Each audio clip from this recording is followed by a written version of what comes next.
Times ನ್ಯೂಸ್ಗೆ ಸ್ವಾಗತ. ಚಿಂತಾಮಣಿ ತಾಲೂಕಿನಲ್ಲಿ ಜೋರು ಮಳೆ, ಮನೆ ಕುಸಿತದಿಂದ ತಪ್ಪಿದ ಭಾರೀ ಅನಾಹುತ. ತಾಲೂಕಿನ ಚಿನ್ನಸಂದ್ರ ಗ್ರಾಮದಲ್ಲಿ ಮನೆ ಕುಸಿತ. ಚಿಂತಾಮಣಿ: ಕಳೆದ 2-3 ದಿನಗಳಿಂದ ತಾಲೂಕಿನಾದ್ಯಂತ ಜೋರು ಮಳೆ ಆಗುತ್ತಿದ್ದು, ಭಾನುವಾರದ ರಾತ್ರಿ ಬಿದ್ದ ಮಳೆಗೆ ಮನೆ ಕುಸಿತದಿಂದ ಭಾರೀ ಅನಾಹುತ ತಪ್ಪಿರುವ ಘಟನೆ ತಾಲೂಕಿನ ಚಿನ್ನಸಂದ್ರ ಗ್ರಾಮದಲ್ಲಿ ನಡೆದಿದೆ.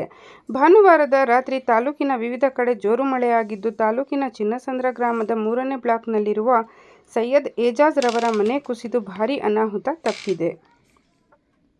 ತಡರಾತ್ರಿ ಮನೆಯ ಒಂದು ಕಡೆಯ ಗೋಡೆ ಕುಸಿದು ಬಿದ್ದು ಹಿನ್ನೆಲೆಯಲ್ಲಿ ಮನೆಯಲ್ಲಿದ್ದ ಸೈಯದ್ ಏಜಾಜ್ ಅವರ ಪತ್ನಿ, ಮಕ್ಕಳು ಹಾಗೂ ಅವರ ತಾಯಿ, ಅತ್ತೆ ಪ್ರಾಣಾಪಾಯದಿಂದ ಪಾರಾಗಿದ್ದಾರೆ.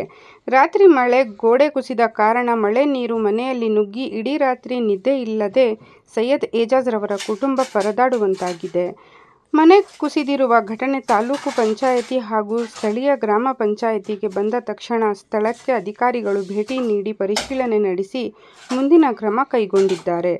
ಇನ್ನು ಮನೆ ಕಳೆದುಕೊಂಡಿರುವ ಕುಟುಂಬ ಸರ್ಕಾರಕ್ಕೆ ಪರಿಹಾರ ನೀಡುವಂತೆ ಕೈಚಾಚಿದ್ದಾರೆ.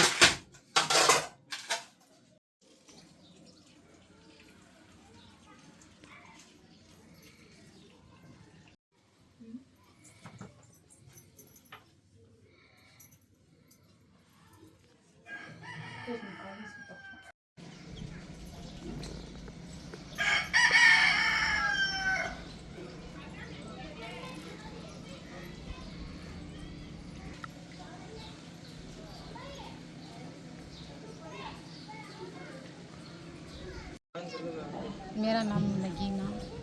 वो साथ बारिश को 3-4 रोज से दीवार पड़ गई है घर में 4-5 जने ही घर में छोटे छोटे बच्चे पंचायत से हड़ताल को दी। ನನ್ನ ಹೆಸರು ಮೇರಾ ಸುಲ್ತಾನ. ಇವ್ರು ನಮ್ಮ ನಾದಿನಿ. ಅವ್ರ ಮನೆ ಇದೆ, ಹೊರಗಡೆ ಮಕ್ಕಳೆಲ್ಲ ಇದ್ದರು. ಅವ್ರನ್ನ ಅಮ್ಮ ಅಪ್ಪ ಅವರೆಲ್ಲ ಇದ್ದರು ಮನೆಯಲ್ಲಿ. ನನ್ನ ಚಿನ್ನಸಂದ್ರ 3rd ಬ್ಲಾಕು. ಅದು ಮನೆಗಿದೆ ಏನಾನ ಸರ್ಕಾರದಿಂದ ಇದು ಮಾಡಿಕೊಡಿ ಸ್ವಲ್ಪ.